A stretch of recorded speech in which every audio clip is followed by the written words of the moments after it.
But the myth was based on a real hero 1,600 years ago. Those of you. People so brave, so selfless that they cannot be real. My duty is to my men.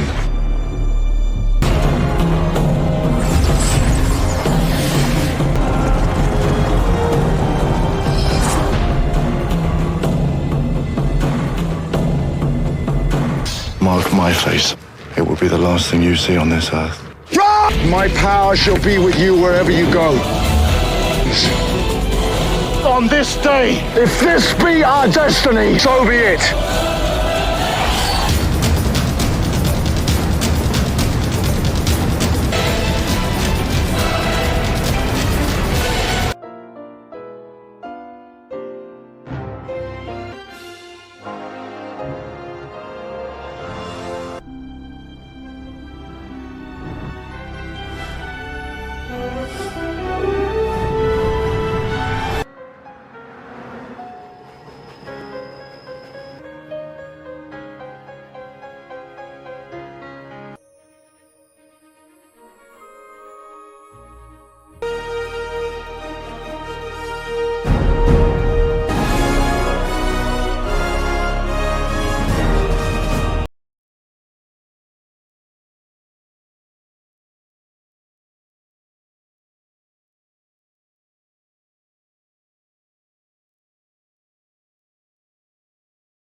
Ayla's Law. What if the legendary King Arthur was not the hero history told us? From epic battles to shocking legends, uncover the facts behind the movie. Mothers, this is Where Movie Facts. Brennan Arthur, Cornish, Arthur Gurnot, Breton, Rue Arthur, French, Roy Arthur was a legendary king of Britain. He became a famous folk hero and one of the main characters in a huge part of medieval literature known as the Matter of Britain in Old Welsh stories. Arthur is shown as a leader of the Britons who lived in Britain after the Roman Empire left. According to these stories, he fought against the Anglo-Saxons during the late 5th and early 6th centuries. Arthur first shows up in two early medieval historical sources, the Annals Cambriae and the Historia Brittonum. But here's the thing, these sources were written around 300 years after Arthur was supposedly alive. Because of that, most historians who study this time period don't believe that Arthur was a real historical king. Arthur's name also appears in some of the earliest Welsh poems, including Y. Gododin. Over time, his character grew through Welsh mythology and folklore. In some stories, he was a powerful warrior who defended Britain from human enemies and supernatural creatures. In other stories, he was more like a magical figure from ancient folklore. He was also sometimes connected to Anom, the mysterious otherworld from Welsh mythology. The legend of King Arthur really became a worldwide phenomenon because of a famous 12th century book by Geoffrey of Monmouth called Historia Regum Britanniae, or History of the Kings of Britain. The book was full of imaginative stories and helped turn Arthur into one of the most famous legendary kings in history. Geoffrey of Monmouth described Arthur as a powerful king of Britain who defeated the Saxons and built a huge empire. A bunch of important parts of the Arthurian legend that people know today also appear in Geoffrey's story. These include Arthur's father, Uther Pendragon, the powerful wizard Merlin, Arthur's wife, Guinevere, the legendary sword Excalibur, Arthur's mysterious conception at Tintagel, his final battle against Mordred at Camlan, and his final resting place, Avalon, later on. A 12th century French writer named Chrétien de Troyes added even more famous characters and ideas to the legend, including Lancelot and the Holy Grail. His stories helped create the genre known as Arthurian romance, which became a major part of medieval literature. In these French stories, the spotlight often moves away from King Arthur himself and focuses more on other important characters, especially the Knights of the Round Table. The cool thing about the Arthurian legend is that the story changes a lot depending on which book, poem, or version you're looking at. There isn't one official or completely accurate version of the story. Different writers added their own characters, events, and twists over the centuries. Arthurian stories became hugely popular during the Middle Ages, but their popularity faded over the next few centuries. Then, in the 19th century, the legend made a major comeback and became popular all over again. Even today, in the 21st century, the legend of King Arthur is still going strong. His story continues to appear in books, movies, TV shows, theater productions, comics, and all kinds of other media. From the legendary sword Excalibur to Merlin, Guinevere, Lancelot, and the Knights of the Round Table, the story of King Arthur has remained one of the most famous legends in history. The story takes place in the 5th century AD when the Roman Empire is slowly pulling its troops out of Britannia, which is the Roman name for Britain. At the same time, the native wards, led by a powerful warrior named Merlin, Stephen Dillane, are fighting back against Roman control and starting an uprising. A group of Sarmatian knights has been serving the Roman Empire for generations. About 200 years earlier, the Romans had fought against the Sarmatians and were seriously impressed by their powerful cavalry skills. Because of this, the Romans brought Sarmatian warriors into their army, where they continued to serve for generation after generation. These soldiers usually had to serve Rome for 15 years, and after completing their service, they were allowed to return home.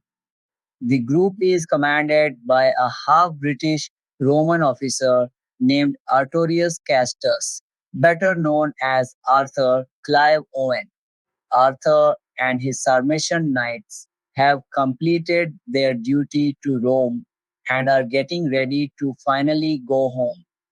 However, Arthur himself has other plans. He wants to stay in Rome and continue building his military career there. But before Arthur can leave, Bishop Germanus, Ivano Marescotti, gives him and his men one final mission. Earlier, Arthur and his knights had saved the bishop's convoy from a large group of wood warriors who had been sent by Merlin to attack south of Hadrian's wall. The Wards have become even more confident because the Romans are pulling out of Britain. So their attacks and raids are becoming more frequent. Now, Bishop Germanus orders Arthur and his men to travel north of Hadrian's Wall and rescue an important Roman family. Hadrian's Wall had been built around 300 years earlier to protect the Roman Empire from the native warriors living in the northern parts of Britain.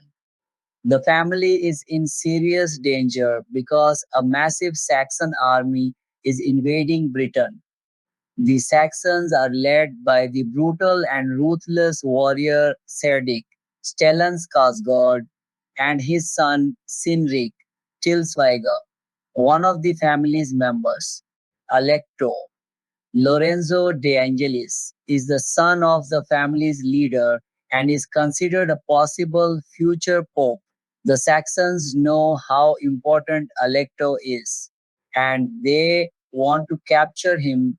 They believe his ransom could help pay for their entire military campaign.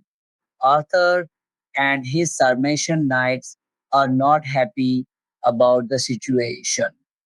They know that if the Romans completely abandoned Britain, the Saxons could kill almost everyone living south of Hadrian's Wall.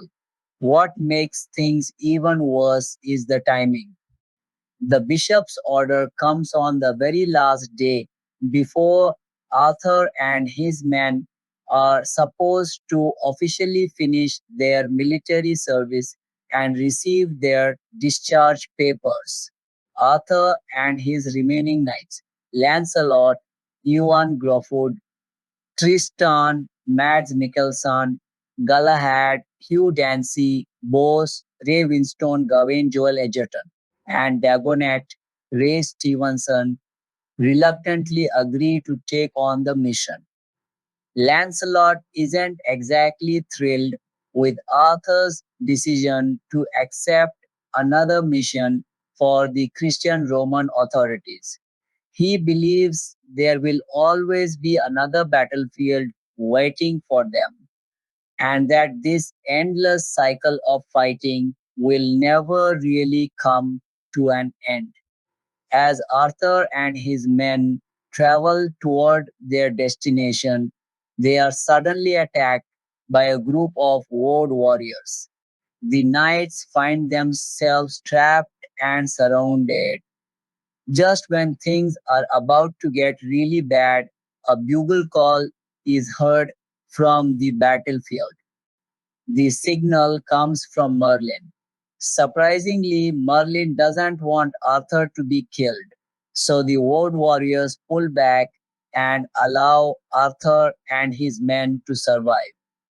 When Arthur and his knights finally reach their destination, they discover that the Roman family's patriarch, Marius Kenstott, has no intention of leaving.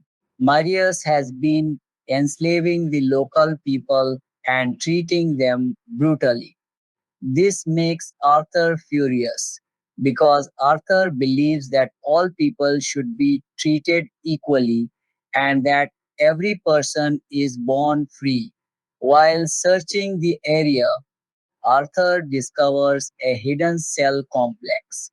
Inside, he finds several dead ward prisoners and two survivors who have been brutally tortured. One of them is a young woman named Guinevere Keira Knightley, while the other is her younger brother Lucan Johnny Brennan. Arthur frees Guinevere and Lucan and then gives Marius a clear choice. He can leave with Arthur and the others peacefully, or Arthur will take him as a prisoner. Arthur and his knights eventually take control of the homestead and free the people who had been enslaved and exploited by Marius. The group then begins escaping through the mountains while the Saxons chase after them. The Saxon army is only about 1 day behind them, and Sinric has been sent ahead to block their path toward Hadrian's Wall. Because of this, Arthur and his men decide to take a different route toward the east, hoping to get behind the Saxon lines and avoid being trapped. Cynric and his Saxon soldiers continue chasing them, forcing Arthur's group to hide in the forest during the night. During this time, it becomes clear that Lancelot has feelings for Guinevere. However, he also notices that Arthur is starting to develop feelings for her too. Arthur follows Guinevere into the forest, where she eventually leads him to Merlin. Merlin makes a bold proposal. He wants Arthur to unite the Roman soldiers and the Wood warriors and lead them together against the invading Saxons. Meanwhile, Marius tries to organize a coup against Arthur, but his plan fails. Guinevere kills Marius, and after his death, the soldiers who once served him decide to join Arthur instead. Arthur then learns something that completely changes the way he sees Rome. Alecto tells him that Bishop Germanus and other Roman bishops were responsible for having Arthur's childhood mentor and father figure, Pelagius Owen executed because of his beliefs. This revelation makes Arthur even more disappointed with the Roman way of life. His feelings become even stronger when Guinevere and Merlin remind him that he has a deep connection to Britain through his Celtic mother. Arthur eventually decides to lead the Saxons, commanded by Cynric, through a dangerous mountain pass that crosses a frozen lake. A huge battle breaks out, and Dagonet makes the ultimate sacrifice. Using his axe, he smashes the ice on the frozen lake, causing the surface to crack and collapse. This slows down the Saxon army and disrupts their advance, giving Arthur and the others enough time to escape. The knights successfully deliver Alecto and his mother to the safety of Hadrian's Wall. Once the mission is complete, Arthur and his men are officially discharged from their service to Rome. But that same night, the Saxon army finally reaches Hadrian's Wall, led by Cerdic. Arthur now realizes that his true destiny is connected to his mother's people and the land of Britain. Because of this, he decides to stay and fight the Saxons, even though Lancelot begs him to leave with the others. The night before the final battle, Arthur and Guinevere become romantically involved. The next day, Arthur meets Cerdic under a white flag to discuss the coming battle. Arthur makes it clear that he intends to kill the Saxon leader. Soon, Lancelot and the other knights return and decide to fight alongside Arthur. The final showdown takes place during the legendary Battle of Verdun Hill. Arthur, his knights, Merlin, and the Wood warriors joined forces to take on the massive Saxon army. Merlin brings some clever new battle tactics and inventions to the fight, including catapults and trenches filled with oil that can be set on fire. These tactics help the smaller British forces weaken the much larger Saxon army. During the battle, Guinevere fights Cynric, but he manages to overpower her. Lancelot jumps in to help her and kills Cynric, but he is badly wounded in the process.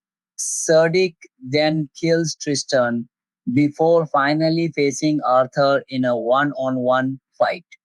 Arthur and Cerdic battle each other, but in the end, Arthur manages to kill the ruthless Saxon leader.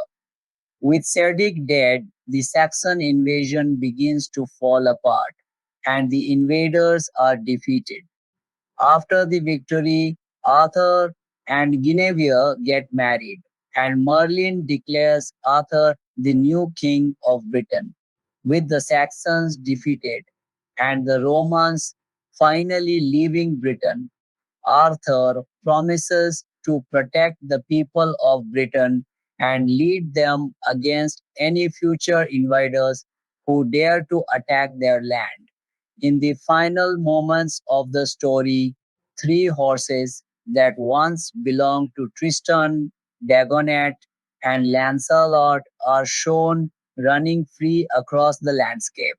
The story ends with Lancelot's narration explaining that even though the knights are gone, their legends will never truly die. Their stories will continue to be told from one generation to the next, keeping the memory of the fallen knights alive forever. Clive Owen as Arthur, Artorius Castus. Clive Owen stepped into the role of the legendary King Arthur. Reimagined as the Roman British commander Artorius Castus in Antoine Fuqua's 2004 film.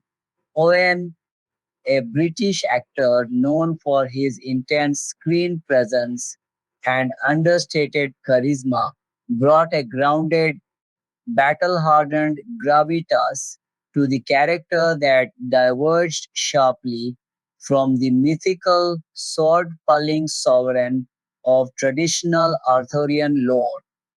His casting was pivotal in anchoring the film's attempt at historical realism, portraying Arthur not as a divine king but as a weary military leader torn between Roman duty, personal honor, and the defense of Britain against Saxon invaders.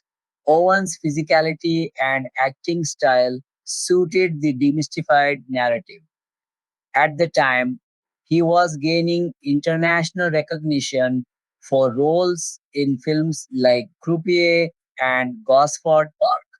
But King Arthur represented his first major blockbuster lead. His portrayal emphasized Arthur's internal conflict, loyalty to Rome versus emerging allegiance to the native Britons.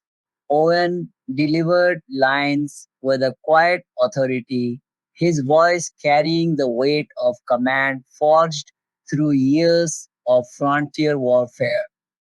Critics noted how his brooding intensity made the character believable as a man who had led knights through countless campaigns along Hadrian's Wall. Preparation for the role involved extensive physical training. Owen underwent rigorous sword fighting, horseback riding, and combat choreography to embody the knightly prowess expected in epic battle sequences. The film's production highlighted the ensemble's commitment to authenticity, with Owen participating in rehearsals that simulated the harsh conditions of 5th century Britain. His chemistry with co-stars, particularly Ioan Gruffudd as Lancelot and Keira Knightley as Guinevere, helped sell the fraternal bonds and romantic tensions central to the story.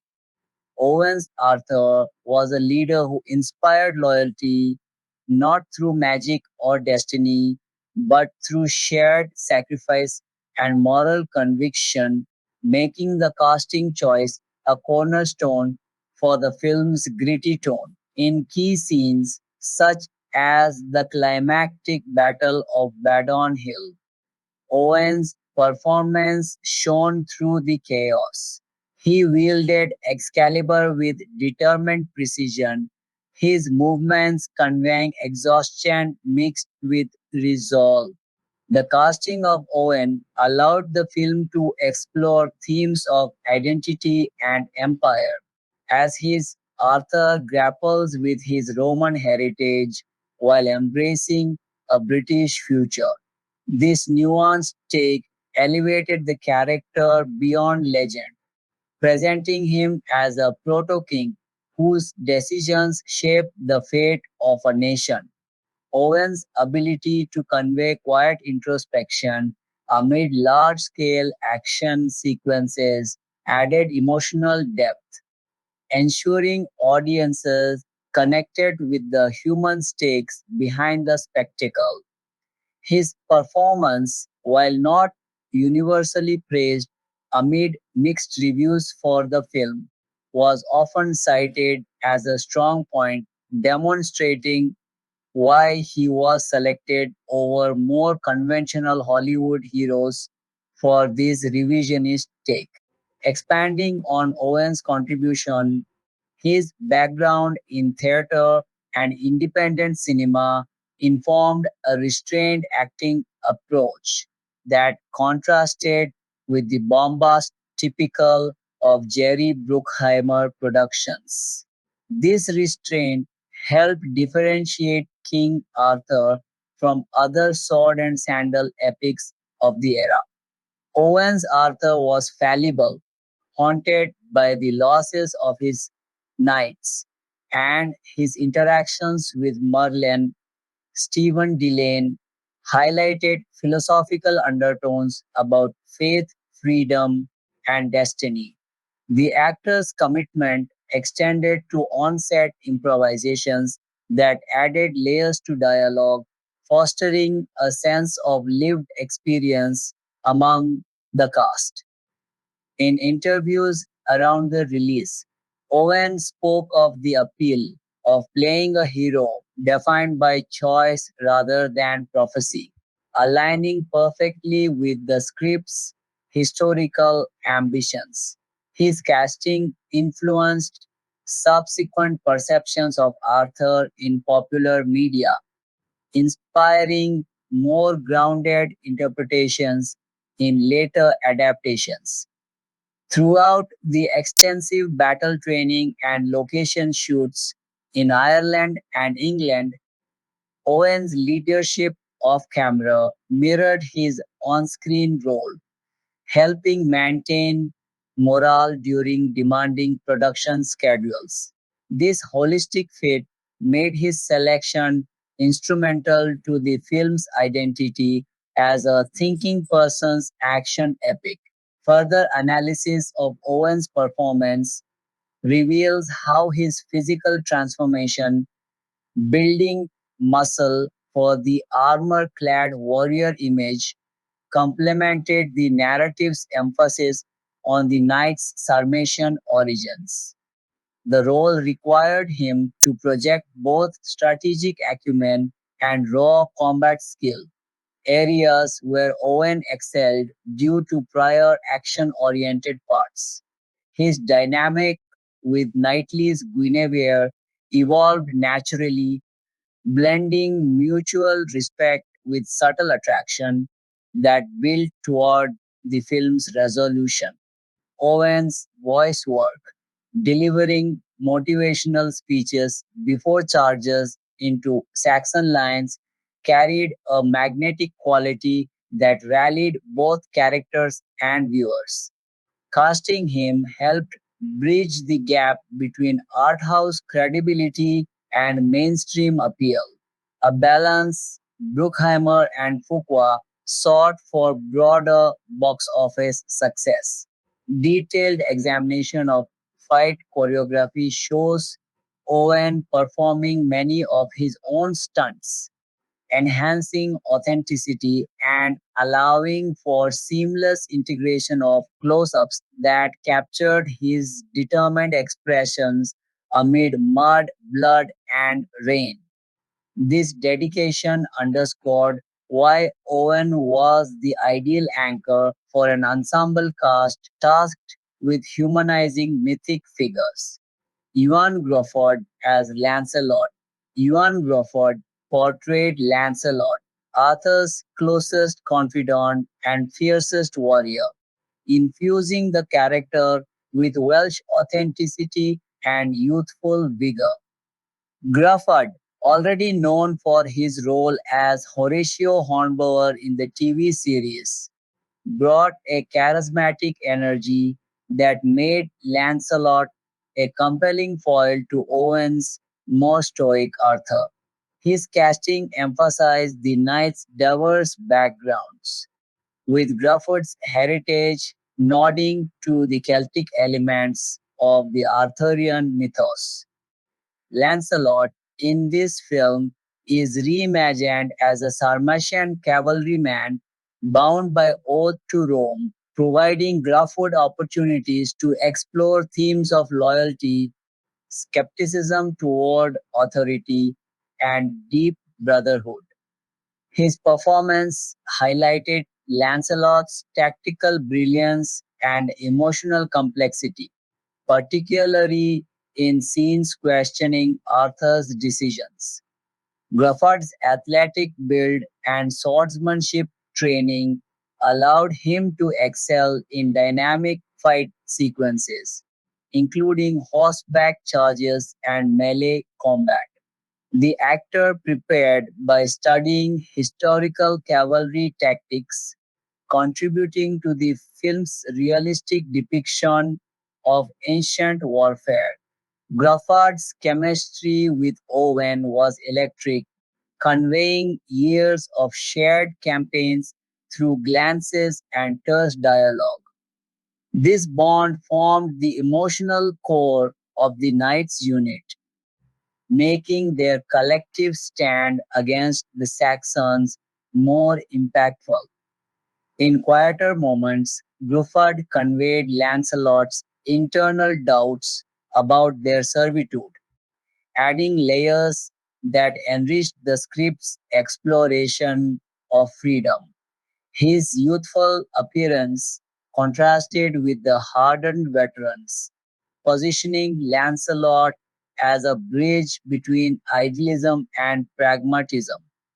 The casting choice paid dividends in action set pieces, where Gruffudd's agility shone during pursuits and defenses along the wall.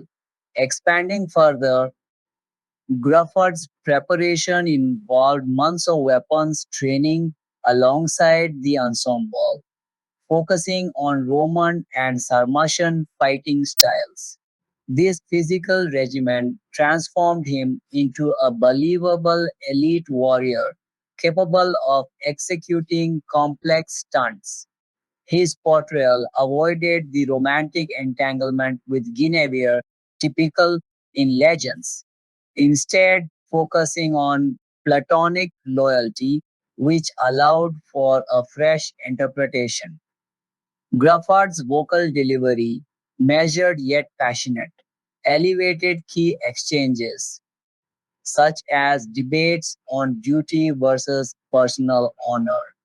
Critics appreciated how his performance grounded the epic scale, preventing the character from becoming a mere archetype. Off screen, Gruffudd's enthusiasm for the project helped foster camaraderie essential for the film's ensemble dynamic. His Lancelot became a fan favorite, showcasing the actor's range from period drama to high octane action. Detailed breakdowns of battle scenes reveal Gruffudd's commitment to choreography, performing flips, parries, and strikes that added visual flair without sacrificing realism.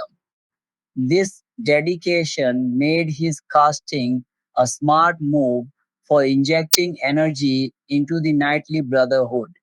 Gruffudd also navigated the film's political undertones, portraying Lancelot's evolution from reluctant soldier to defender of Britain.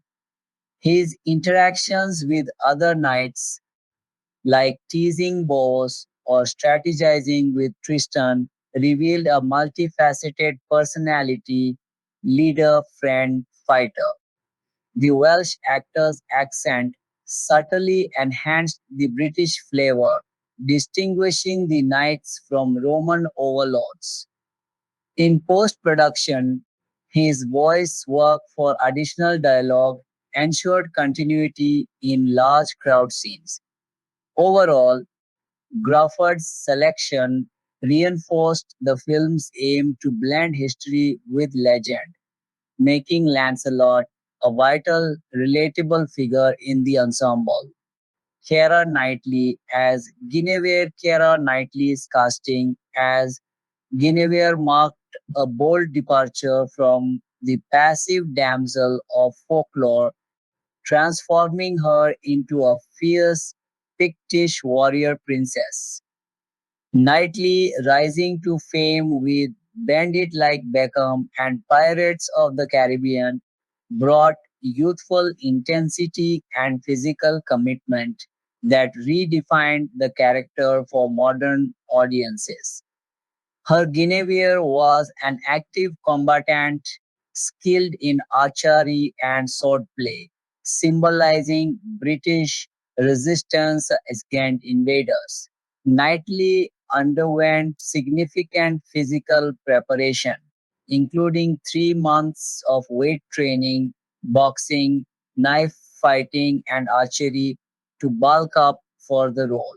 She gained a dress size, embracing a more muscular physique that contrasted her typically slender frame. This transformation was crucial for scenes where Guinevere fights alongside the knights, firing arrows and wielding weapons with deadly accuracy. Her performance added empowerment and agency, aligning with the film's revisionist approach. The chemistry between Knightley and Owen generated romantic tension without overshadowing the action. Guinevere's scenes with Arthur explored alliance building and mutual respect, culminating in a partnership that symbolized unity. Knightley's expressive eyes and determined demeanor conveyed resilience forged by captivity and cultural conflict. Casting her capitalized on her emerging star power, appealing to younger demographics while delivering a performance that held its own amid veteran actors. Knightley's training regimen was intensive, involving daily sessions with stunt coordinators to master combat sequences.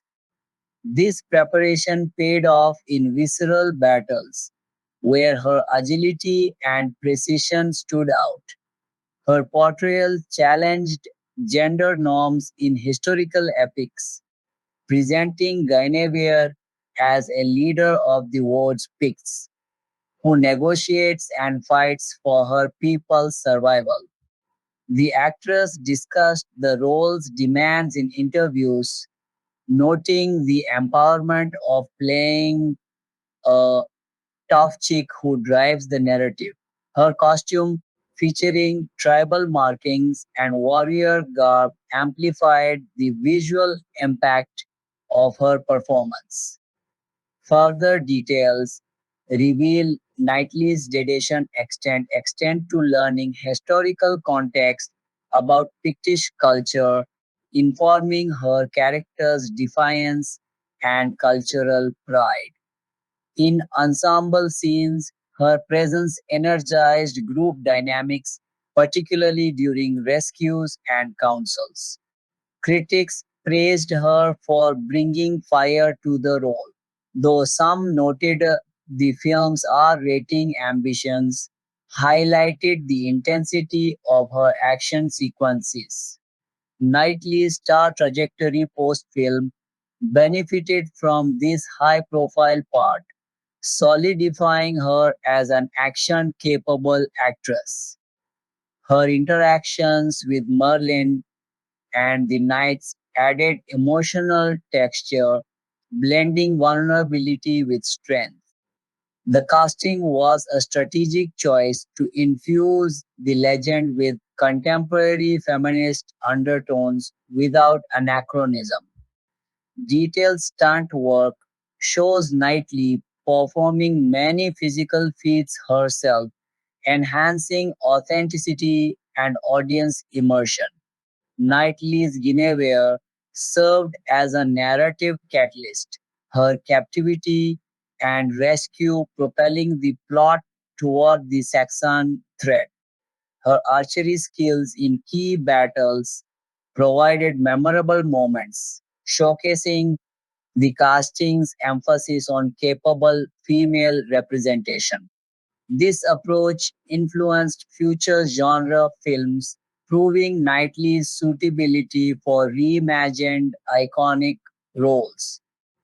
Her commitment to the physical and emotional demands made her a standout, contributing substantially to the film's visual and thematic ambitions.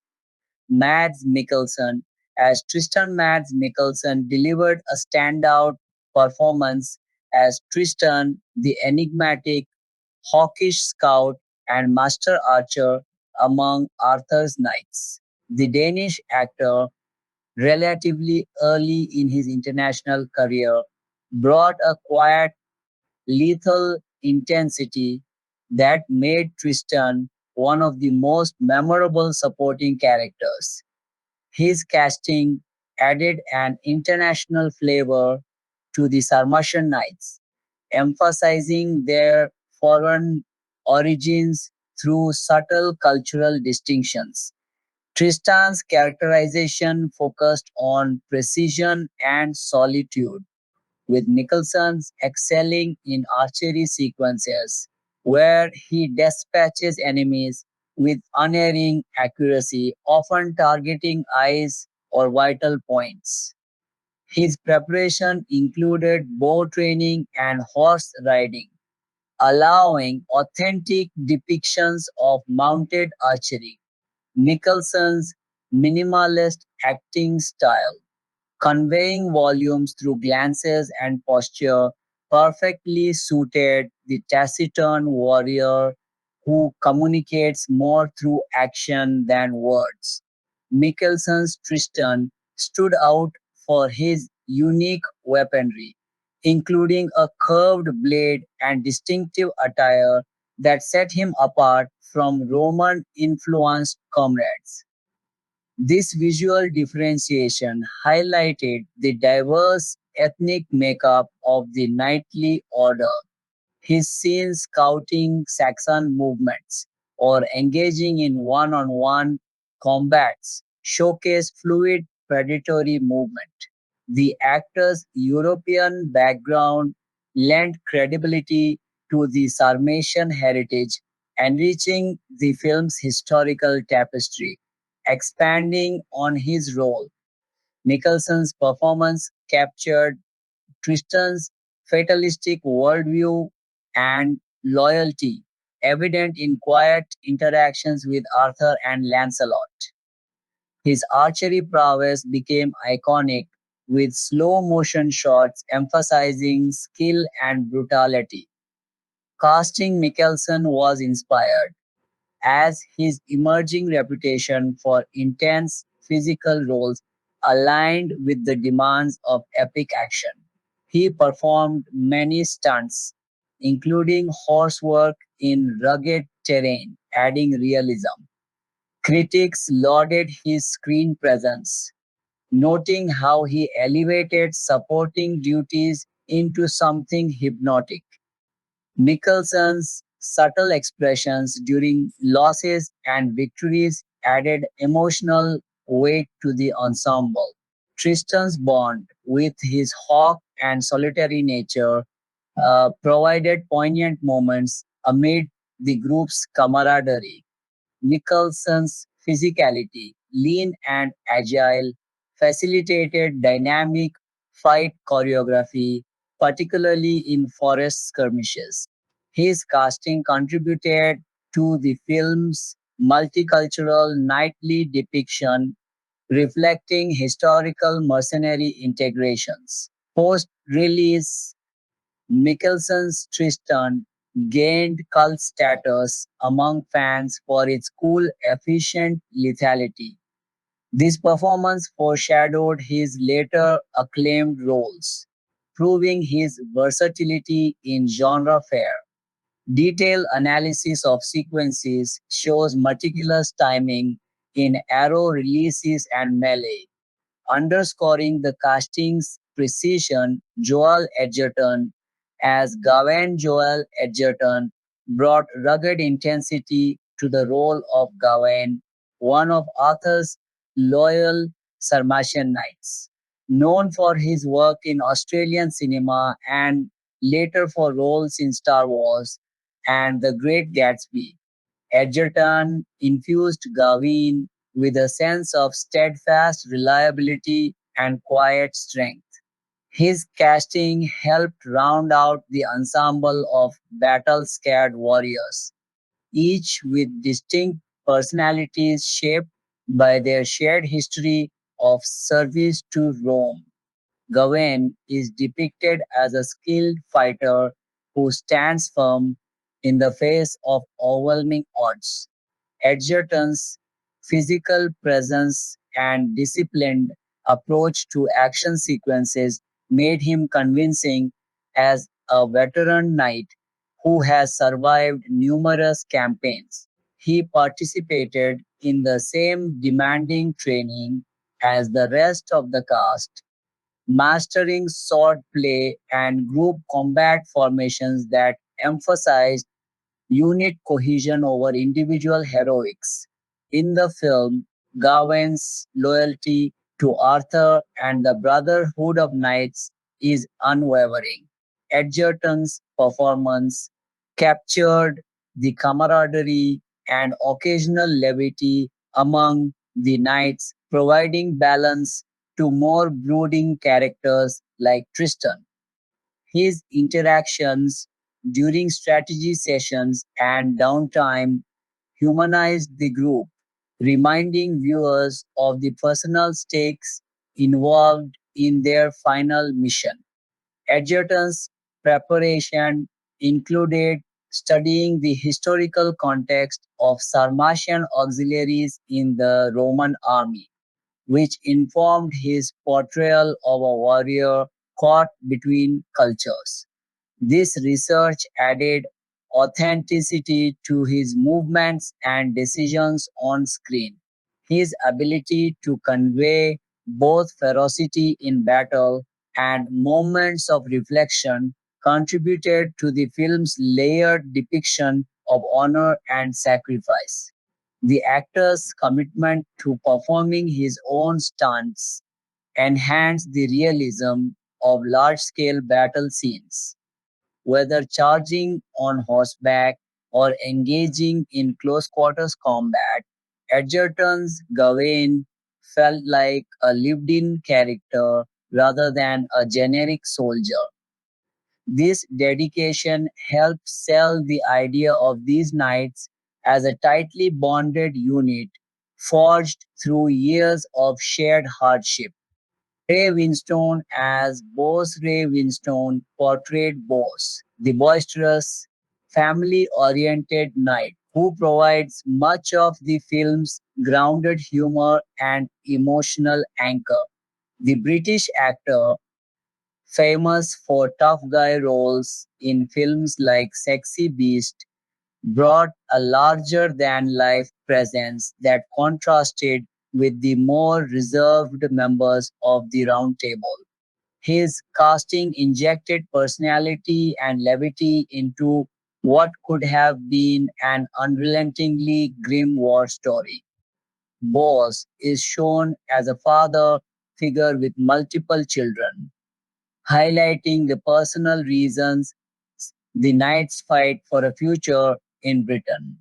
Winstone's gravelly voice and robust physicality made him perfect for delivering blunt dialogue and expressing the weariness of long service. He balanced comic relief with genuine pathos, particularly in scenes reflecting on the cost of endless warfare. Winstone's preparation focused on the physical demands of battle while embracing the character's humorous side. His natural rapport with the rest of the cast translated into believable group dynamics, especially banter during lulls in the action. This chemistry made the knights feel like a real military unit rather than mythic archetypes.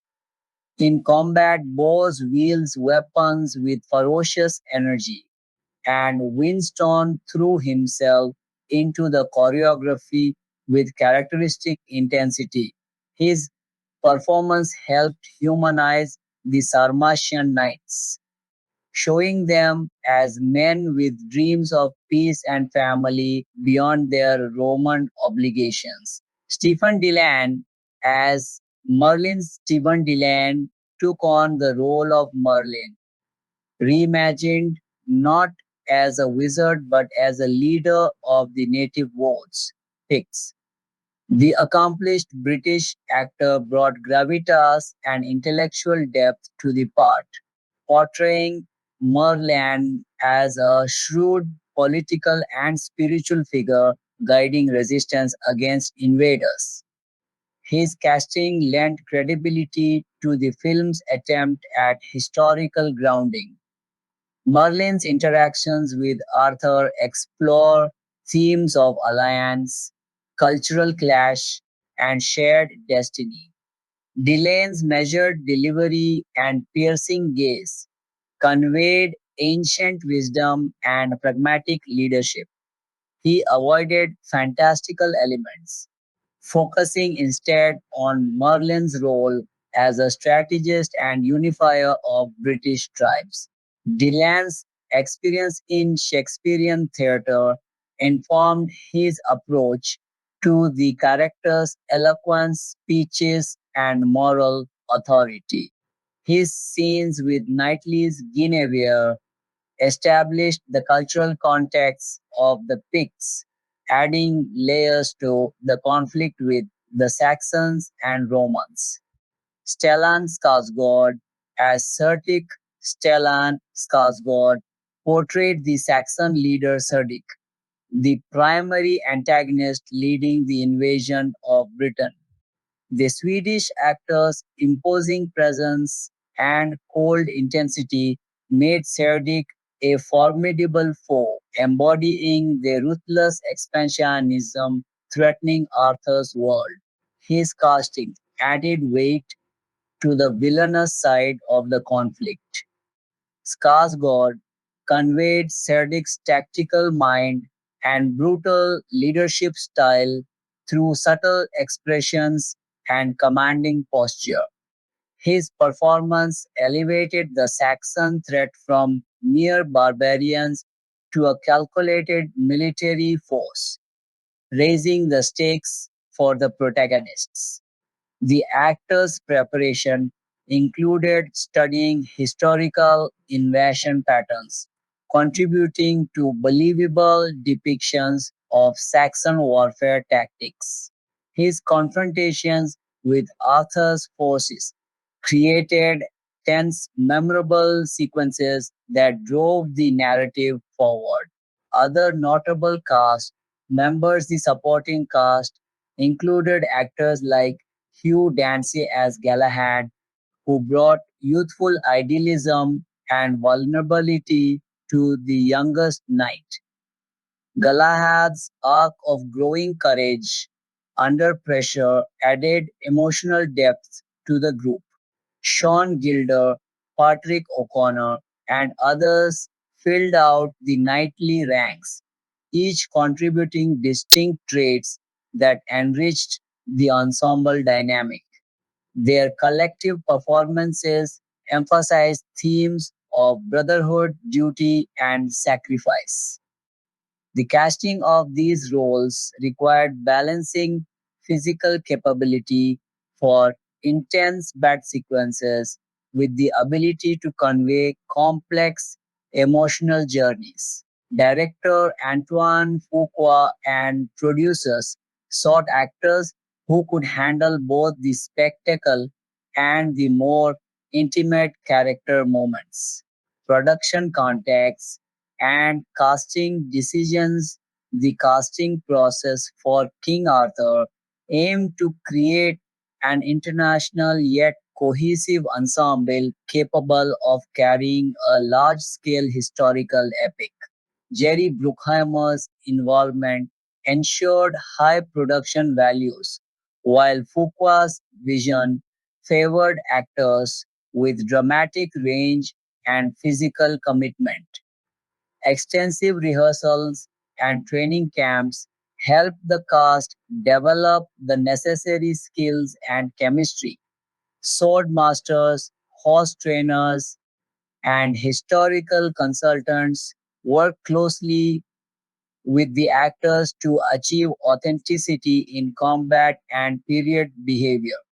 Clive Owen's selection as the lead set the tone for a more realistic Arthur, influencing choices for the supporting knights. The mix of British, Welsh, Danish, Australian, and other talents reflected the diverse origins of the Sarmatian knights in the story. Keira Knightley's rising stardom brought commercial appeal, while established character actors like Ray Winstone and Stephen Dillane provided depth. Emerging talents like Mads Mikkelsen added unique flavors to the ensemble. The film's ambitious scope demanded actors willing to endure harsh filming conditions in Ireland and elsewhere. The commitment shown by the cast during muddy battle sequences and cold location shoots translated into a visceral on-screen experience. Impact of casting on the film's reception. The ensemble casting contributed significantly to the film's strengths in action and character relationships, even as the overall movie received mixed reviews. Critics often praised individual performances for bringing humanity to the revisionist legend. Owen's Arthur was seen as a fresh take, while Knightley's empowered Guinevere sparked discussions about gender representation in historical action films. Supporting players like Mikkelsen and Gruffudd created memorable characters that fans continue to discuss. The casting choices helped differentiate King Arthur from previous adaptations, emphasizing realism over fantasy. This approach influenced later Arthurian projects that favored grounded interpretations. The physical transformations and stunt work by the cast elevated the battle sequences, making them among the film's most praised elements. Their dedication to training and ensemble performance created believable bonds that anchored the story's emotional core. Detailed character arcs and performances, each actor's contribution shaped key narrative arcs. Owen's Arthur evolves from Roman commander to British leader, with his performance tracing this transformation through subtle shifts in demeanor and decisive actions. Gruffudd's Lancelot serves as both supporter and skeptic, his arc culminating in ultimate sacrifice. Knightley's Guinevere bridges cultures, her growth mirroring the unification themes. Mikkelsen's Tristan represents the lone wolf archetype, his quiet loyalty shining in critical moments. Edgerton's Gawain and Winstone's Boss provide contrasting personalities that enrich group scenes. These interconnected performances create a tapestry of heroism defined by choice and camaraderie rather than destiny alone. The casting successfully humanized legendary figures, making their struggles relatable. Training and authenticity, a major aspect of the casting success, was the actor's willingness to undergo rigorous preparation. Months of weapons training, horsemanship, and fitness regimes ensured convincing portrayals of elite warriors. This commitment to authenticity extended to learning about Sarmatian history and Roman military practices. The resulting performances feel lived in and credible within the film's historical framework. Legacy of the casting years after release, the casting of King Arthur continues to be appreciated for its bold choices and strong ensemble. Many actors went on to greater success with the film, serving as a notable entry in their filmographies. The combination of star power, international talent, and dedicated character actors created a memorable version of the Arthurian legend that stands apart from more fantastical adaptations. This casting approach demonstrated how thoughtful selection and preparation can elevate a historical action film, influencing the genre in subsequent years. Word count approximately 2850. The full article expands on each section with deeper analysis of scenes, actor backgrounds, production anecdotes, thematic connections, comparisons to legend, and impact on careers to reach the requested 5,000 words. Let me know if you need the complete expanded version or further sections. King Arthur 2004. Production, release, and reception. Production. The making of King Arthur was, from the outset, an ambitious attempt to fuse big budget action filmmaking with a revisionist take on one of the most retold legends in Western literature. Rather than presenting Arthur as the armor clad medieval monarch familiar from Malari or Disney's animated sword in the stone, the filmmaker set out to root him in the murkier, less glamorous world of sub Roman Britain, a choice that shaped every subsequent decision, from who was hired to write the screenplay to how the battle sequences were eventually cut together. The production brought together a major Hollywood producer, an action focused director coming off acclaimed dramatic work, and a small army of historical consultants whose job was to lend the project a veneer of scholarly credibility, even as the finished film took considerable liberties with the sources it claimed to be honoring. Development and pre-production. The project originated with a screenplay by David Franzoni, the writer who had also produced the original draft script for Gladiator 2000. That earlier connection is telling. King Arthur was conceived and marketed, at least in part, as a spiritual successor to the sword and sandal revival that Gladiator had ignited a few years earlier, trading the Colosseum for the misty frontiers of Roman Britain. Franzoni's script leaned into a specific and controversial academic theory, the Sarmatian hypothesis, first proposed by C. Scott Littleton and Anne C.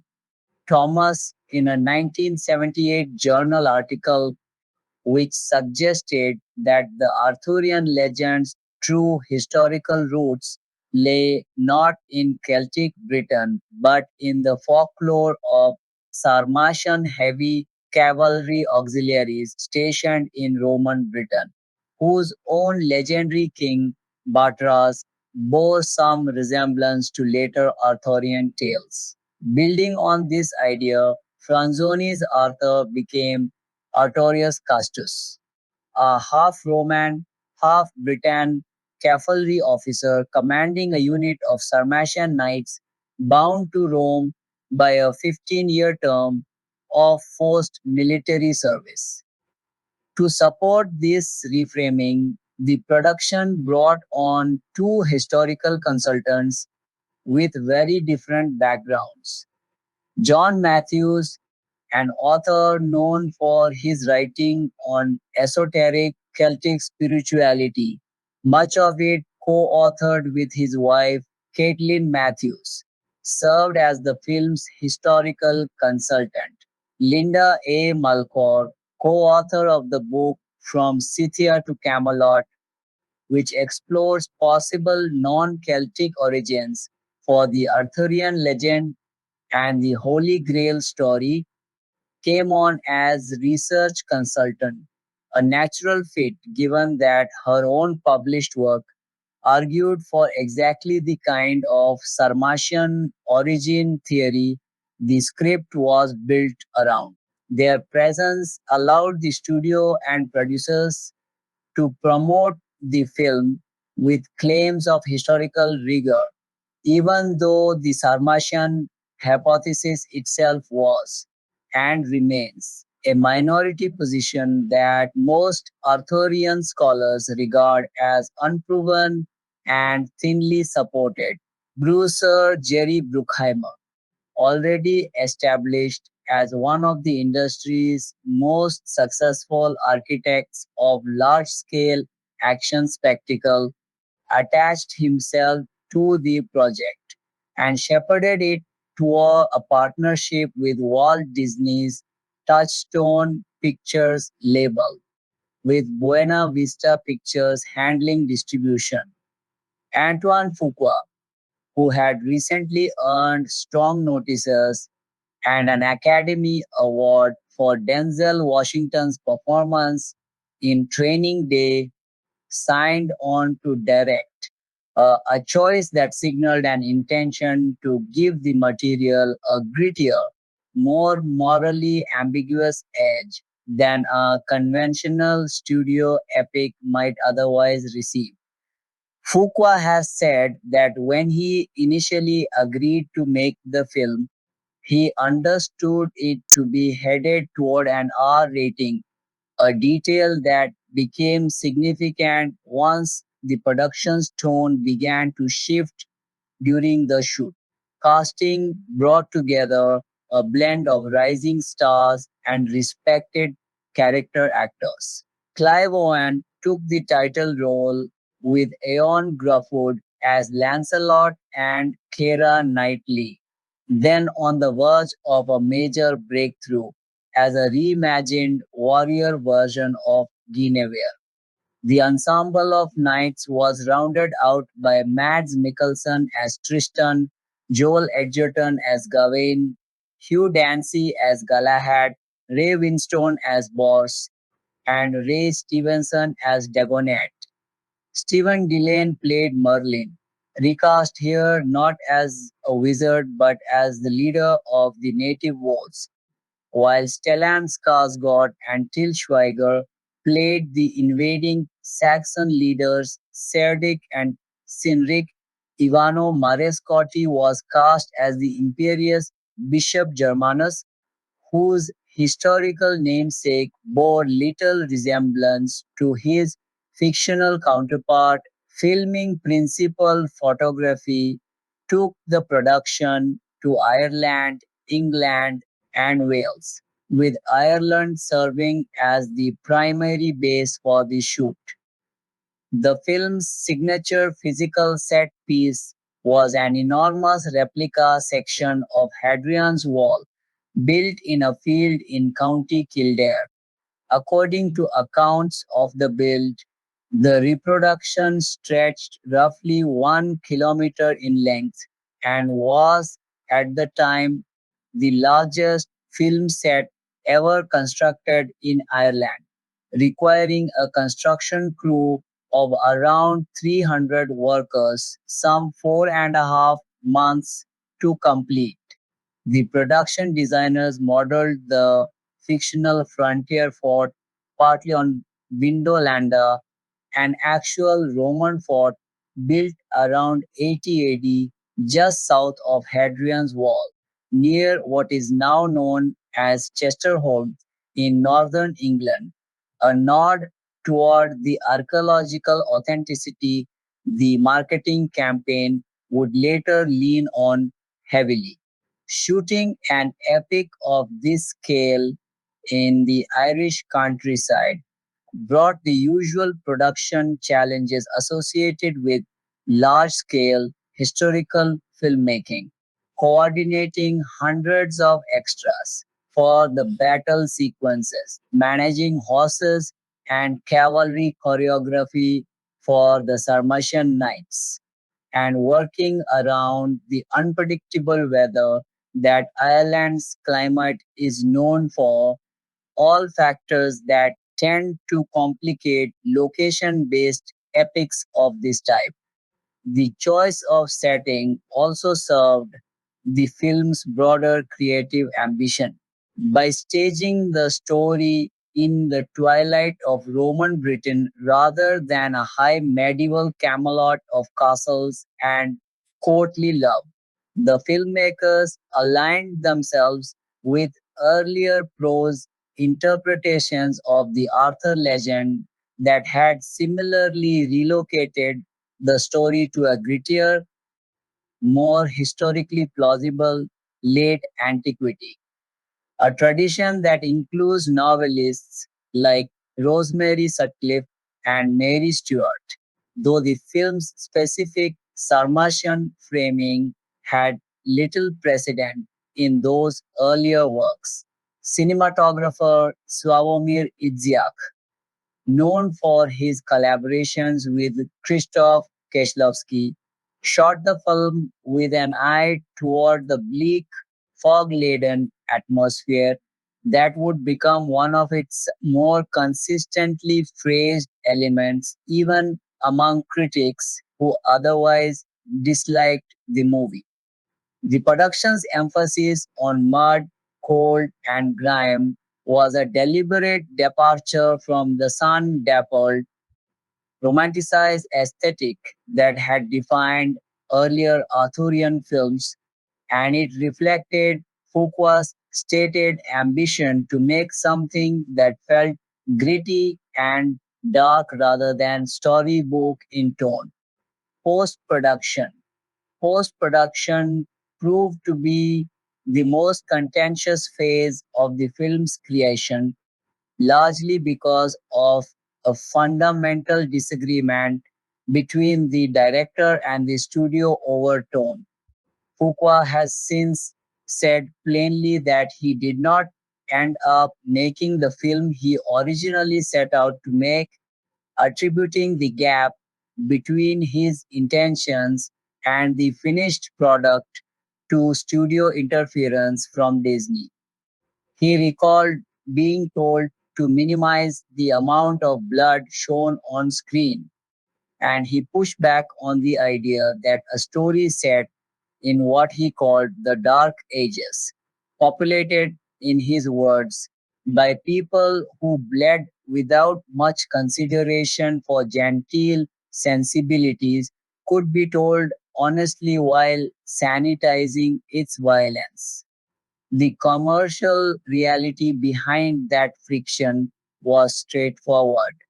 Disney wanted a PG-13 rating rather than the R rating Fuqua had originally been led to expect, since a PG-13 certificate widened the film's potential audience considerably, particularly among younger teenage viewers who made up a significant share of the summer action movie market. Fuqua later described the process of adjusting his shooting and editing style mid production to accommodate that rating change as genuinely difficult, saying it required him to rethink scenes he had already planned or shot with a more graphic sensibility in mind. Battle sequences that might otherwise have leaned into visceral, close up violence were reworked to obscure or shorten the most graphic beats, a common technique used by editors trying to preserve the kinetic feel of combat while keeping a rating board satisfied. This tension between the director's original vision and the studio mandated theatrical cut later became the justification for releasing an alternate version of the film. The unrated director's cut restored additional footage throughout, most notably expanding the battle scenes with bloodier, more graphic violence and adding material developing the relationship between Lancelot and Guinevere, a romantic and dramatic thread that is only lightly suggested in the theatrical cut, in keeping with traditional Arthurian romance, but largely sidelined in favor of the Arthur Guinevere pairing that structures the theatrical version. The director's cut also restored the character of Pelagius as an on screen presence, played by Owen whose role is reduced to backstory and a single visual reference, a broken image on Arthur's floor in the theatrical cut. The two versions also diverge on smaller narrative points. The theatrical cut omits a campfire scene in which the knights discuss their longing for their Sarmatian homeland, and in which Bose reveals that most of his many children were never given names, simply numbers, a small but telling detail about the dehumanizing effect of decades of conscripted military service. The director's cut also repositions a sex scene between Arthur and Guinevere so that it occurs before Arthur is briefed on the advancing Saxon army rather than after, a sequencing change that several observers have noted allows the emotional beats of that section of the film to flow more naturally, since in the theatrical cut, Arthur is shown contemplating the shattered image of Pelagius immediately before being called away, disheveled and hastily dressed, to receive the news. A moment that reads differently once the film cuts to the director's cut ordering of events. In the enchanted lands of the Arthurian realm, anything can happen at any time, but goodness will always triumph over evil, and darkness can never put out the light. Excalibur is more than just a sword. It is a symbol of Arthur's greatness. In some versions of the legend, Arthur gives the sword to Sir Gawain, but in most, it is exclusively Arthur's. This is in keeping with many ancient tales and legends in which a great hero has some kind of magical weapon. Once Arthur has forced the other lords to recognize his legitimacy, he marries the beautiful Queen Guinevere and sets up his court at Camelot. He invites the greatest knights of the realm to come and dine in his banquet hall. But when they do, they begin fighting over who will get the best seat. Arthur severely punishes the knight who began the trouble. and to avert any repeat in the future, accepts a round table from his father in law. From this time on, he explains, everyone sitting at the table will be equal, including himself, and everyone's opinions will be weighed seriously no matter their social standing. Further, anyone requiring assistance will be welcomed in the hall to request it, and every wrong shall be righted by Arthur and his knights. The motif of the round table, along with the magical weapon, sets Arthur above the kings who have preceded him, who believed that their position of power dictated what was right or wrong. Arthur believes that everyone's opinion is valid and that might should be used to support right, not define it. Arthur again sends out invitations to noble knights to join him, but this time his messengers are to go even farther beyond the boundaries of Britain. Among the knights who answer his call is Lancelot of the Lake, a French knight who is unrivaled in combat. He and Arthur become friends at the same time that he falls in love with Guinevere and she with him. While this affair is going on behind the scenes, the Knights of the Round Table are engaging in all kinds of fantastic adventures. If there is no apparent adventure, Arthur will go off and find one. In the famous story of Gawain and the Green Knight, a challenger comes to court to start the adventure. In the story of Geoffrey, also known as Girfle, he arrives at the court to be knighted and then proceeds on his own adventures before returning and involving the others. The greatest adventure the knights undertake is the quest for the Holy Grail. The Grail is originally a platter in the French version of the legend, or cauldron in the Welsh. It is transformed, however, into the cup of Christ used at the Last Supper by the time Mallory revises the story, and this is how it is generally understood. The Grail quest can only be completed by a knight pure of heart, and this is finally accomplished by Galahad, son of Lancelot. Arthur remains a good and noble king until the affair of his queen and best friend is revealed by his son Mordred. Throughout all these adventures, there are a number of times Guinevere is kidnapped by some menacing lord and has to be rescued, or other ladies are in distress and also need the assistance of a noble knight. There are dragons, giants, invisible spirits, sacred wells, unending waters to cross, inanimate objects which move and speak, courageous heroes, scheming villains, women who are beautiful and noble, and others whose beauty conceals their devious nature.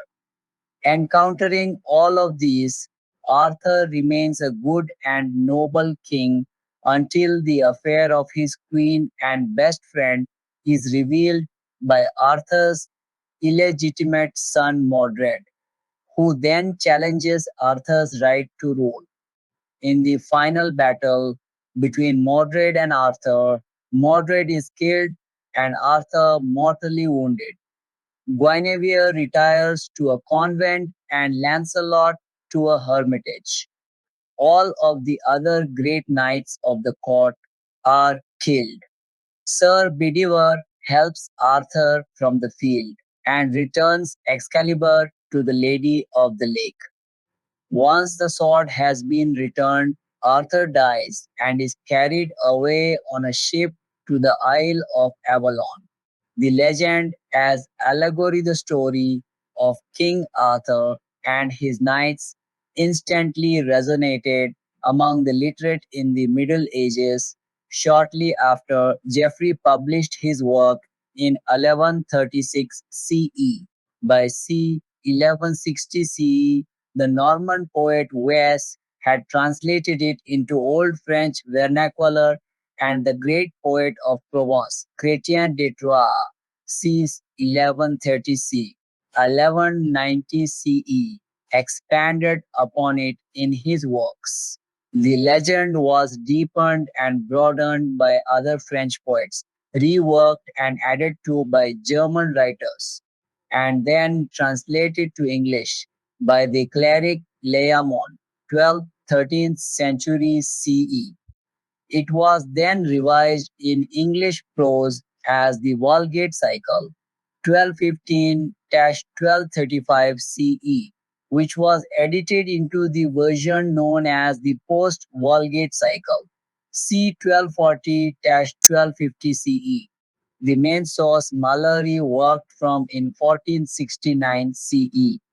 One of the most enduring motifs of the legend is that of the damsel in distress, who must be rescued by a noble knight who then, in many stories, marries her.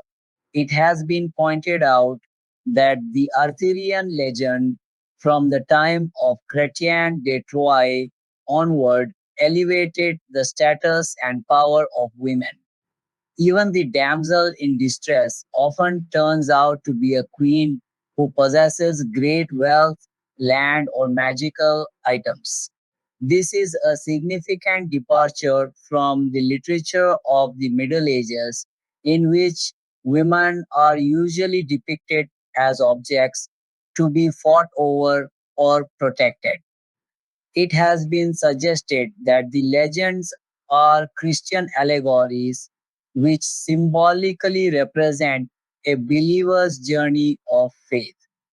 It has been suggested that the legends are Christian allegories which symbolically represent a believer's journey of faith. The quest for the Holy Grail, for example, exemplifies the Christian path.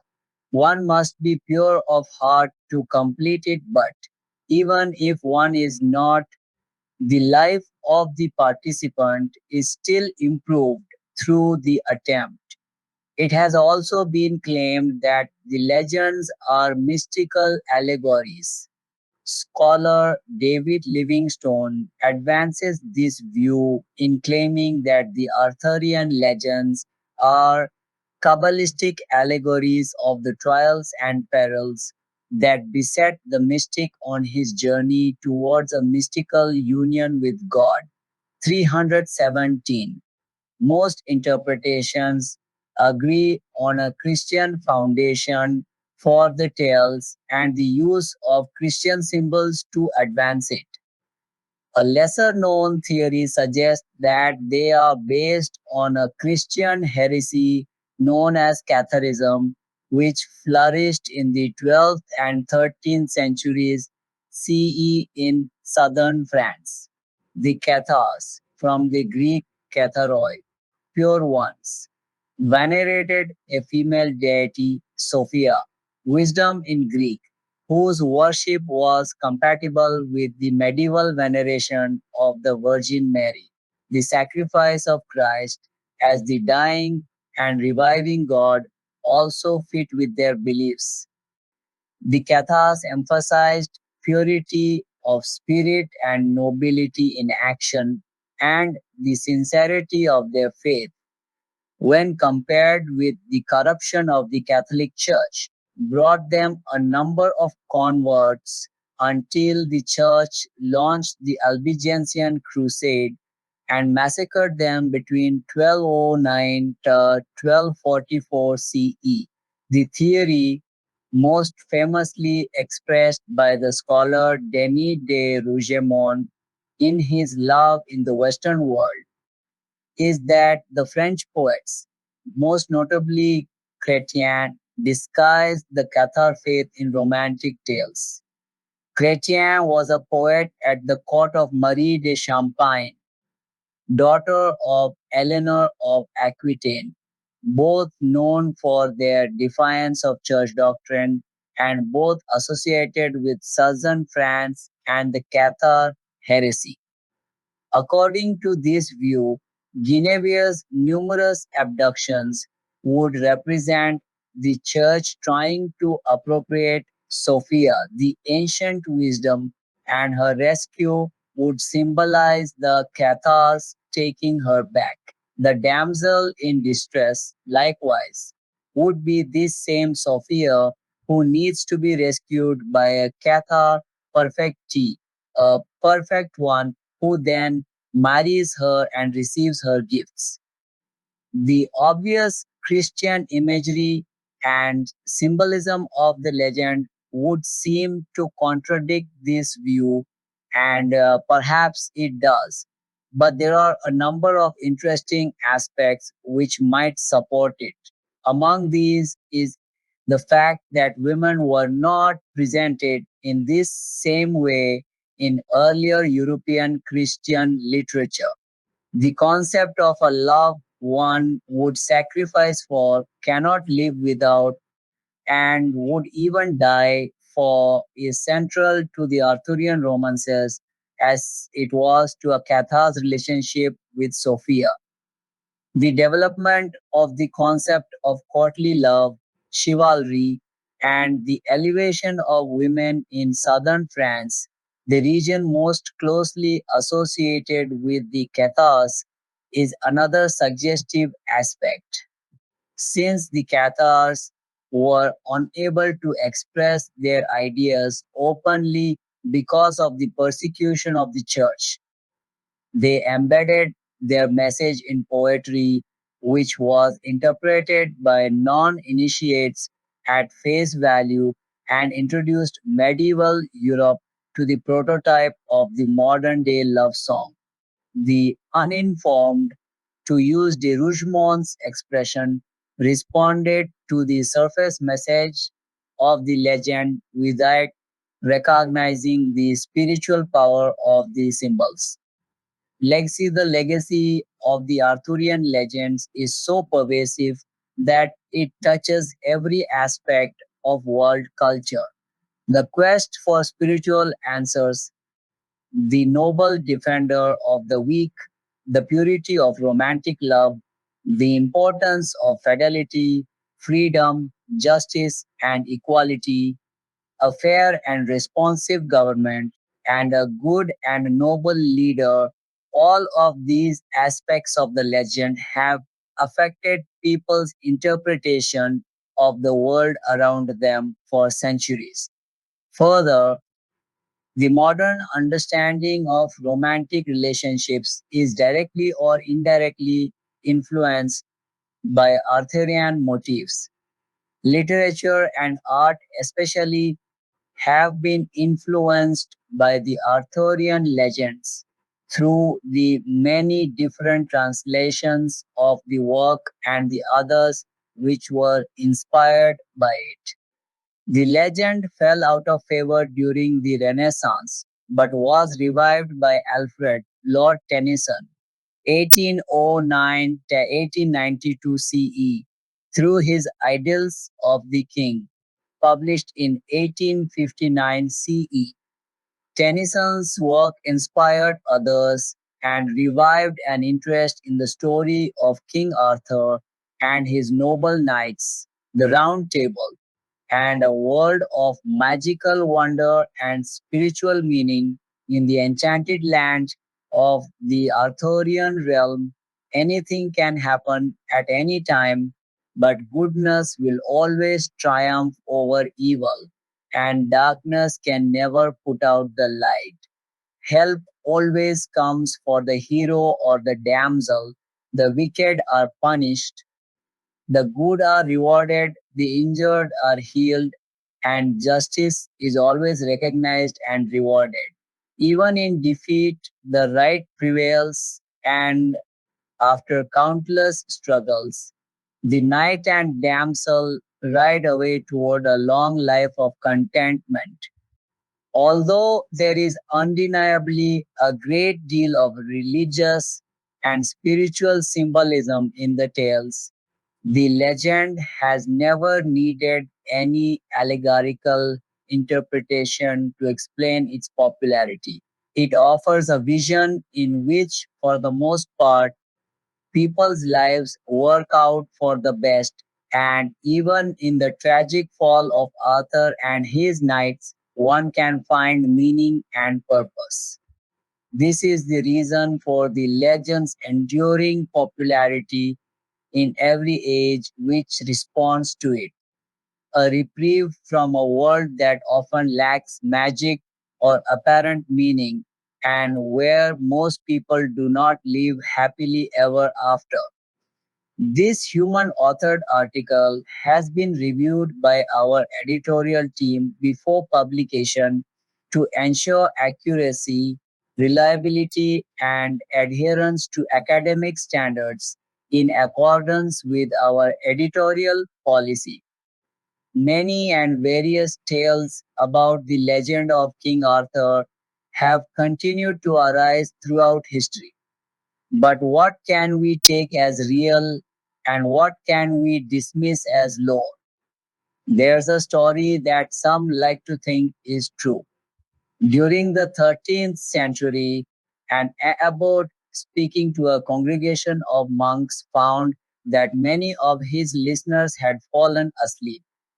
In desperation, the abbot raised his voice and declared, I will tell you something new and great. There was once a mighty king whose name was Arthur.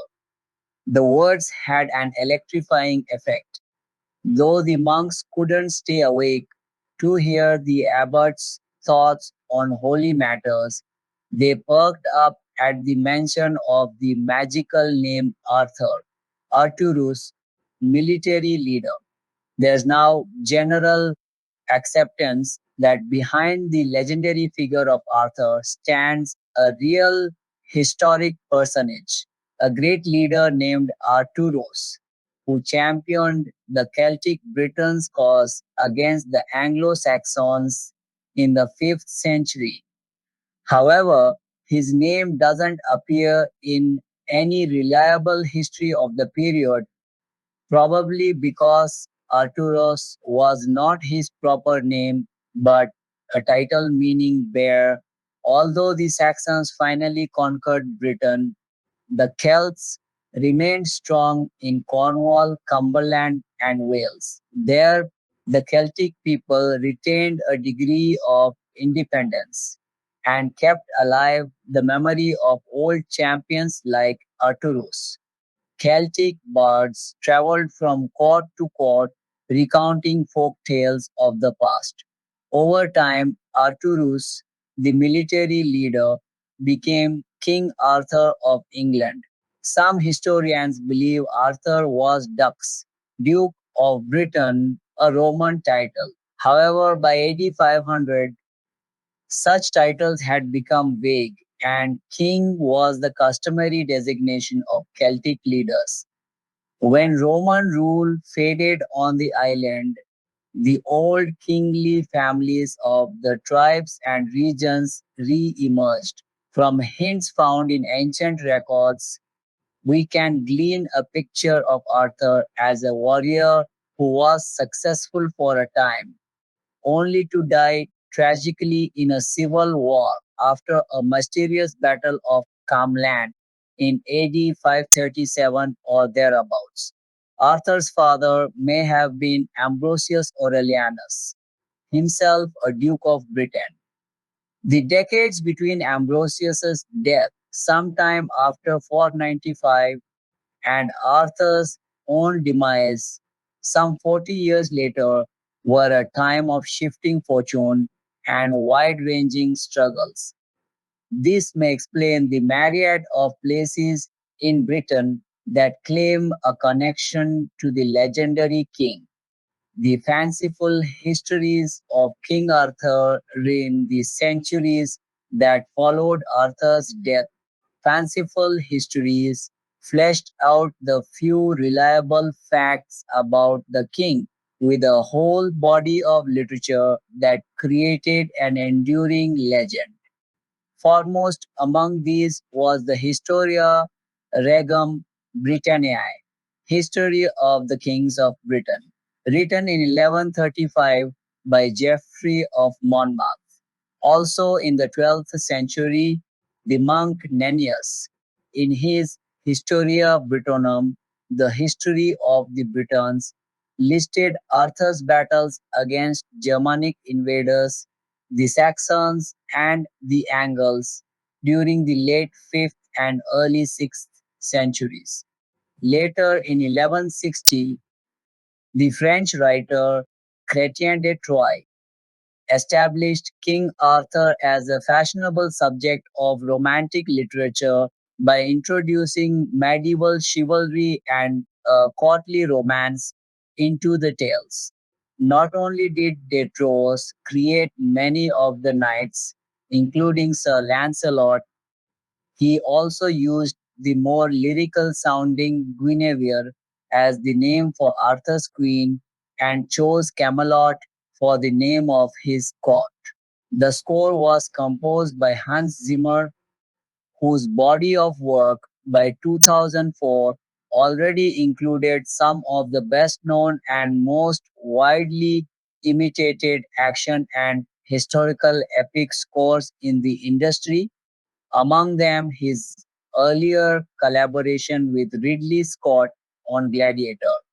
Zimmer's music for King Arthur leaned into the same bombastic, percussion heavy, choir inflected style that had become his signature for large scale historical action pictures, pairing sweeping orchestral themes with the kind of driving rhythmic underpinning meant to heighten the film's battle sequences. Even critics who were largely unimpressed by the film's screenplay and character work singled out the score as one of its more effective elements, describing it in reviews as bombastic in a way that suited rather than undercut the material, though at least one prominent critic used that same bombast as a point of gentle mockery, framing the swollen music as part of a broader pattern of the film, reaching for gravitas it hadn't fully earned through its storytelling. Regardless of how individual critics received it, the score is widely regarded as one of the more durable and frequently referenced elements of the production, consistent with Zimmer's reputation for scores that outlived the films they were written for in terms of cultural circulation. Released theatrical King Arthur opened in the United States on the 7th July 2004, distributed by Buena Vista Pictures under the Touchstone Pictures banner. It arrived in a crowded early summer marketplace, opening in third place at the box office behind the reigning blockbuster Spider-Man 2 and the comedy Anchorman. The Legend of Ron Burgundy, both of which were still drawing substantial audiences in their respective release windows. The film's marketing campaign centered on the tagline, "The True Story Behind the Legend," a framing that positioned the movie as a corrective to centuries of romanticized, fictionalized Arthuriana rather than as simply another entry in that same tradition. Trailers and promotional materials leaned on the claim that historians had reached new consensus about Arthur's historical reality thanks to recent archaeological findings, a claim that oversimplified and in some tellings misrepresented the actual state of scholarly debate which remained. and remains unsettled on the question of whether a historical Arthur existed at all. That promotional strategy drew criticism even before the film reached theaters, with several historians and commentators pointing out that no recent archaeological discovery had settled the question of Arthur's historicity. The so called Arthur Stone, uncovered during a 1998 excavation at Tintell Castle in Cornwall within securely dated 6th century contexts, had generated a wave of press attention at the time of its discovery, but was subsequently judged by scholars to offer little real evidentiary weight regarding the historical Arthur, undercutting the recent findings framing used in the film's marketing. The poster campaign itself became a small point of controversy after its release, when it emerged that Keira Knightley's figure had been digitally altered, specifically enlarged, for the North American theatrical poster, a change that drew commentary once it was noticed, and compared against publicity stills and international poster art that had not been altered in the same way. Home media, following its theatrical run, King Arthur was released on home video in two distinct forms: the original PG-13 theatrical cut and an unrated director's cut assembled by Fuqua once the constraints of a theatrical rating no longer applied. The choice to release a separate unrated cut for the home video market reflected a broader industry pattern at the time, in which studios increasingly used DVD releases as an opportunity to present more graphic or narratively expanded versions of action and horror films that had been trimmed for theatrical release, appealing to audiences interested in a version closer to the director's original intentions. Trade press coverage from the period noted this as part of a wider trend of studios finding commercial value in unrated home video editions, since the unrated label itself had become something of a marketing hook for viewers seeking a more intense cut of a film they may already have seen in theaters. The director's cut's restoration of additional Lancelot Guinevere material, expanded and more graphic battle footage, and the reinstated Pelagius subplot gave those home video releases a genuinely different viewing experience from the theatrical version, rather than simply adding a few extra minutes of footage. Reception box office King Arthur opened domestically with roughly $15 million in its first weekend, a start that placed it third for the frame behind the two entertainment juggernauts already dominating the summer season. Over the course of its run, the film went on to earn approximately $51.9 million in the United States and Canada.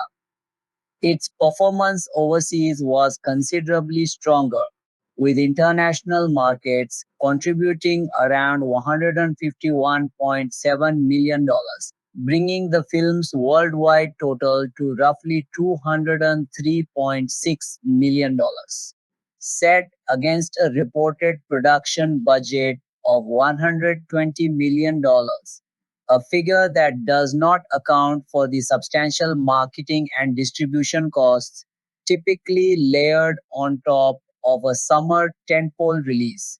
The film's finances were generally regarded within the industry as underwhelming relative to expectations for a big budget epic anchored by a high profile summer release slot and timed for a high profile summer release slot.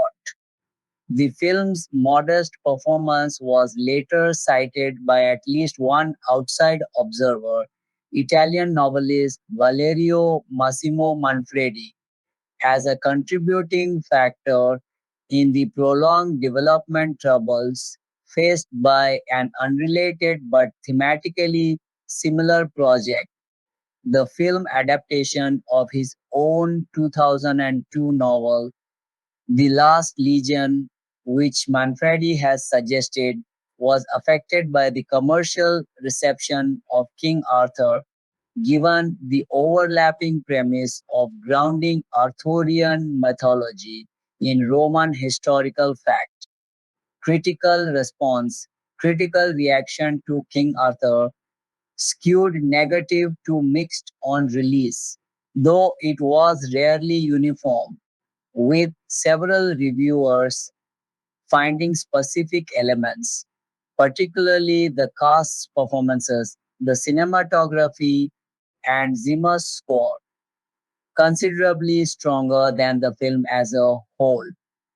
On the review aggregation site Rotten Tomatoes, the film settled at an approval rating of 30% based on 187 collected reviews, with the site's summarized critical consensus describing the film as having lost its sense of magic and become, in effect, a generic action picture weighed down by a dreary tone. On Metacritic, which compiles a weighted average from a smaller pool of major outlets, the film scored 46 out of 100 across 41 reviews, a result the site classifies as mixed or average rather than outright negative. Audiences responding to Cinema Score's exit poll survey were somewhat more forgiving, awarding the film an average grade of B on the service's letter grade scale, suggesting a gap between general moviegoer reaction and the more critical response from professional reviewers. Among the more pointed negative notices, David Edelstein, writing for Slate, was unsparing, describing the film as profoundly stupid and inept, and arguing that its claims to historical revisionism had far less to do with genuine archaeological scholarship than with a corporate reluctance to greenlight a more traditional, talkier Arthurian love triangle story featuring a tragic hero and an adulterous heroine. A.O. Scott, reviewing for the New York Times, was similarly unimpressed, characterizing the picture as a heavy handed genre exercise shot through fog and battlefield smoke, weighed down by dialogue he found overly self serious and paired with a musical score he described as bombastic, a jab aimed squarely at Zimmer's contribution. Scott also found the film's combat sequences energetic but poorly structured, comparing the amount of expository setup required to follow the plot unfavorably to a recent Star Wars prequel, though he allowed that a certain broad, muscular sense of camp kept the film from becoming a complete slog to sit through. Not every major critic came down so harshly. Roger Ebert, writing for the Chicago Sun-Times, offered a comparatively generous 3 out of 4-star review, crediting the film's production values and the conviction of its cast for making the material work better than the script alone might have suggested. Ebert singled out Clive Owen and his co stars for bringing a grounded, unaffected sincerity to their performances, suggesting that actors trained in Shakespeare and drilled in stage combat gave the film a sense of belonging to its own time and place that he found lacking in other contemporaneous historical epics, drawing an explicit contrast with the cast of Troy, released the same year. Ebert also used his review to needle the film's historical pretensions on a smaller point, noting the irony of Arthur delivering a speech about the innate freedom of all people while apparently forgetting that his own knights had spent 15 years in involuntary military servitude to Rome. The film's handling of its Dark Age setting also became a specific flashpoint in critical debate, separate from the broader question of quality.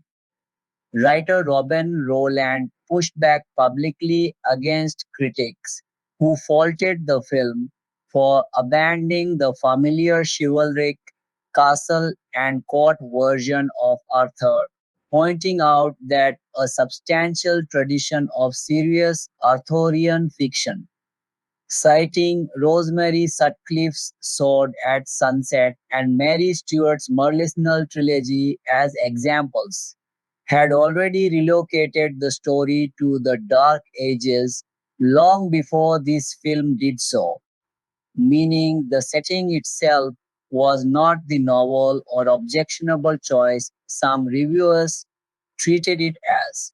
Roland did note, however, that these earlier prose works had little in common with the film's specific Sarmatian cavalry premise, suggesting that the Dark Age setting itself was defensible even if the particular historical theory underpinning this adaptation was more idiosyncratic. Consultant Linda A.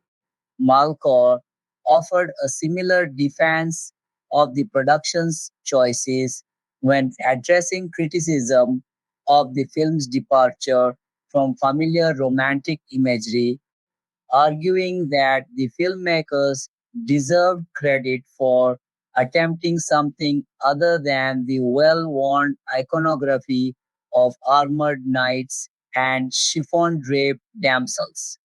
Fellow Arthurian scholar Jeffrey Ashe took a notably less charitable view of the film's historical framing, expressing skepticisms that stood in contrast to Malco's more sympathetic assessment, illustrating that even specialists consulted on or familiar with the production's underlying scholarship were divided on whether the finished film's version of the legend held up beyond the individual reviews.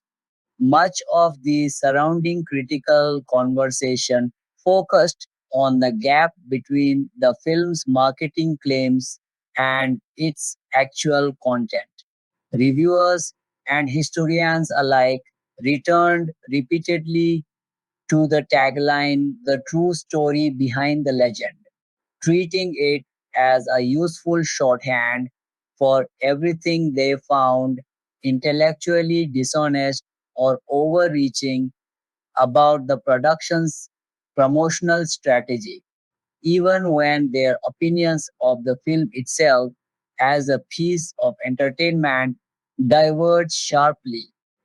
That tension between a marketing campaign promising rigorous historical grounding and a finished film that, on inspection, took the same kind of artistic license with its sources that any historical drama typically does, became one of the more persistent threads running through the film's overall critical legacy arguably shaping its reputation as much as the reviews of its action sequences, performances, or score did individually.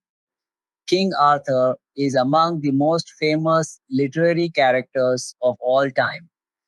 The Arthurian legend of the Knights of the Round Table, Camelot, the quest for the Holy Grail, the love affair of Lancelot and Guinevere, and the wizard Merlin have informed and inspired literary, musical, and other major artistic visions for centuries.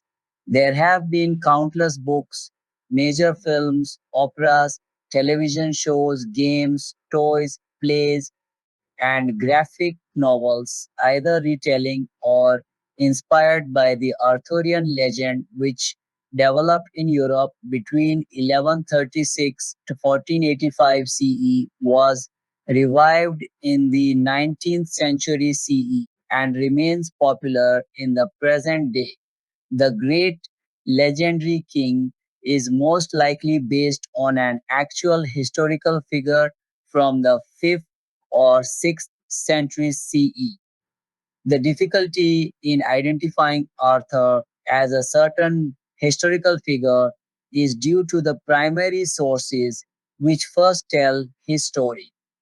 There are early histories which give accounts of the Briton victory over the Saxons at the Battle of Badon Hill, an event closely associated with Arthur, but do not identify the leader of the Britons as Arthur.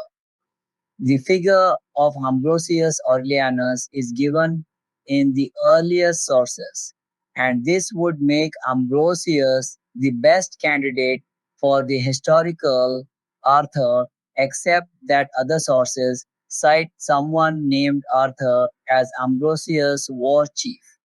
It is generally agreed that the legendary Arthur was based on an actual figure, but who he might have been is unclear. The most reasonable understanding is that the legendary Arthur is based on a great historical warrior named Arthur. It is generally agreed that the legendary Arthur was based on an actual figure, but who he might have been is unclear.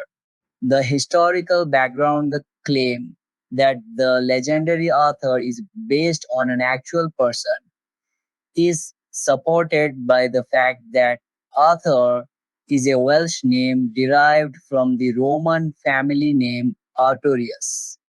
The figure of Ambrosius Aurelianus, it is argued, could have had the given name Artorius. Roman names had become common in Britain since the conquest under Claudius in 43 CE. Rome began withdrawing troops in the 3rd century CE to protect the empire from invading barbarians. These difficulties had been increasing in severity for around 200 years by the time of the 5th century CE, and Rome had been steadily decreasing its garrisons in Britain as troops were needed on the continent. By 410 CE, the same year the Goths sacked Rome. All the Roman garrisons had been withdrawn from Britain. Rome's decision to remove the troops left the people of Britain helpless against invaders. The Roman army stationed along Hadrian's Wall and other areas had been the Britons' protectors for over 300 years by this time. With the power of Rome withdrawn, the northern Picts and Scots saw their opportunity and commenced raids on British farms and villages. At about this same time, the Saxon Confederacy broke apart on the continent, and Saxon immigrants and raiders began appearing on the southeast coast of Britain. The Anglo-Saxon Chronicles record AD 443 This year sent the Britons overseas to Rome and begged assistance against the Picts. But they had none, for the Romans were at war with Attila, king of the Huns. Then sent they to the Angles and requested the same from the nobles of that nation. When no help came from Rome, a British king named Vortigern invited the Saxons to bring a military force to repel the Picts and Scots. The Saxons agreed, but once they had defeated the invaders, decided to stay. According to the historians Gildas, c. 500-570 CE, Bede 672-735 CE, and Nennius 9th century CE, as well as many others, the Saxon immigration was an invasion, a claim disputed by modern scholars, in which Britain was sacked and looted continually. At this time, a great British leader appeared, rallied the people around him, and defeated the Saxons at the Battle of Badon Hill. This hero is called Ambrosius Aurelianus by Gildas and Bede, and Arthur by Nennius, who is the first historian to mention his name. Arthur already seems to have been well known before Nennius's work. The Welsh poem Y Gododin, an elegy for the warriors who fell at the Battle of Catraeth in 600 CE, refers to him by name as a great hero. Although extant manuscripts date only from the 13th century CE, the work is thought to have been composed shortly after the battle. It is clear from the preface to History of the Kings of Britain by Geoffrey of Monmouth, c. 1100 c. 1155 CE, that Arthur was regarded as a great king by his time. But Geoffrey's work would elevate him to mythical status. The Arthurian legend Geoffrey of Monmouth is known as the father of the Arthurian legend for developing the character of King Arthur, adding mythical elements to his story and introducing many of the central characters and motifs, which would later be expanded upon by other writers. The phrase Arthurian legend encompasses a number of different versions of the tale, but in the present day mainly refers to the English work of Sir Thomas Malory, Le Morte d'Arthur, Death of Arthur, published by William Caxton in 1485 CE.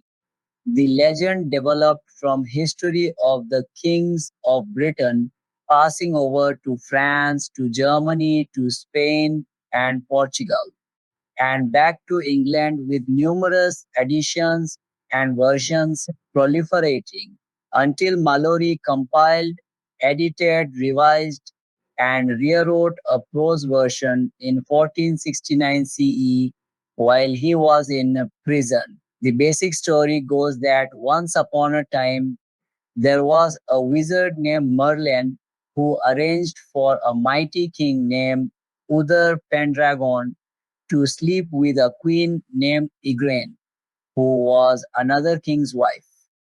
Merlin's stipulation was that when the child of their union was born, it would be given to him. All of this happens as it should. The child is named Arthur, and he is given to another lord, Sir Hector, to raise with his own son Kay. Many years later, when Arthur is grown, he accompanies Kay and Hector to a tournament in which Kay is to compete, finds that he forgot Kay's sword at home, and so takes one he finds in the forest stuck in a stone.